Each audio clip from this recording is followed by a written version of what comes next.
জন্মের পরপরই মা ত্যাগ করলেন, গুরু দিলেন অভিশাপ, আর নিজের কবচ কুণ্ডল দান করেও পেলেন সুতপুত্র প্রবাদ।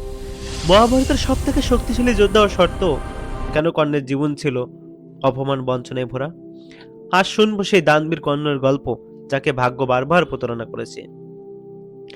সূর্যদেবের আশীর্বাদে জন্ম হলেও লোকলজ্জার ভয়ে মা কুন্তী তাকে নদীতে ভাসিয়ে দেন।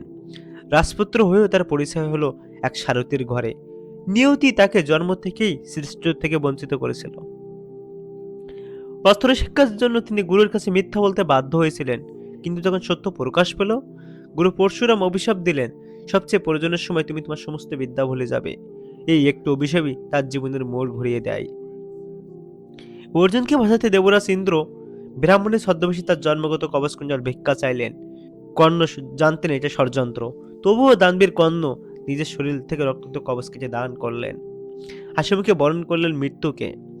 কুরুক্ষেত্রের ময়দানে যখন রথের চাকা মাটিতে বসে গেল আর কর্ণ তার মন্ত্র ভুলে গেলেন, তখনই নিরস্ত অবস্থায় তাকে হত্যা করা হলো। মৃত্যুর পর কৃষ্ণ স্বীকার করলেন, কর্ণের মতন ত্যাগী বীর পৃথিবীতে আর দ্বিতীয় কেউ নেই। কর্ণ কি আপনার কাছে মহাভারতের সেরা যোদ্ধা, নাকি তিনি কেবল ভাগ্যের শিকার? আপনার মতামত কমেন্টে জানান। কর্ণের এতটাক ভালো লাগলে ভিডিওটি একটি লাইক দিন। আপনার একটি লাইক বা সাবস্ক্রাইব হতে পারে পরবর্তী ভিডিও বানানোর অনুপ্রেরণা।